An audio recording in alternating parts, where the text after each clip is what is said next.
చిన్నాడా నువ్వా? ఏమిట్రా చిన్నాడా ఇలా చిక్కిపోయావు? పరీక్షలు కదమ్మా, రాత్రి వాళ్ళు చదువుకుంటున్నాను. నేను చూస్తే రాత్రి బావులు చదువుతున్న వాళ్ళ కనిపించడం లేదే. ఏమిటమ్మాయి అలా అంటావు? అసలే జ్వరం పడి లేచిన ఆడి ముఖం ఎలా పీక్కుపోయిందో. రేపు పరీక్షలకు ఏం చేస్తాడో ఏమిటో. ఇక మీకు ఆ దిగులక్కర్లేదత్తయ్య. ఎంకాం చదివిన ఈ వదినుండగా విజయ్కి ఏం భయం లేదు. బీకాం పాఠాలు నేను చెప్తానుగా. చచ్చాను రా బాబు. అలాగే వదినా. ఏరా విజయ్, స్టేషన్ నెంబర్ తొందర రాలే?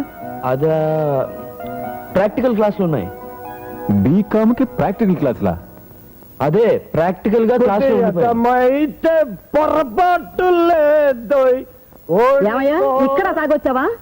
ఊరు మార్చనా గేరు మార్చవన్నమాట. బ్యాండ్ మార్చమన్నా మారుతాగానే మందు మానేయమని చెప్పమాక.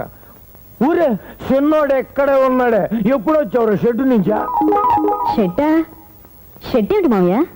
అది నాకు మా ఫ్రెండ్స్ స్కూటర్ పాడైతే నేను షెడ్ దగ్గర ఉన్నాను. నాన్న అక్కడ చూశారు. చూడు విజయ్, నీ పద్ధతి చూస్తుంటే సరిగ్గా చదవటం లేదనుకుంటాను. రేపటి నుంచి ట్యూషన్ చెప్పాల్సిందే. ఏమంటారు?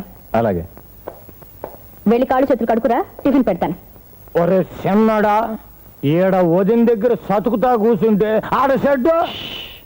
నాన్న రేపు నుంచి నీకు దీనికి డబ్బులొద్దా? వామ్మో, అది లేకపోతే అల్లాడిపోతా. అయితే గప్చుప్. పిల్లో డబ్బయ్యనా,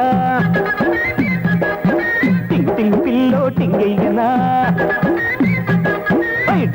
పిల్లో డబ్బయ్యనా, టింగ్ టింగ్ పిల్లో టింగయ్యనా, టింగు రంగు బుగ్గల్లో ముద్దయ్యనా, ముద్దు జారిపోకుండా బుట్టయ్యనా, డగ్గు చెక్కు పిల్లో ఓ యప్ప కుర్ర పిల్ల.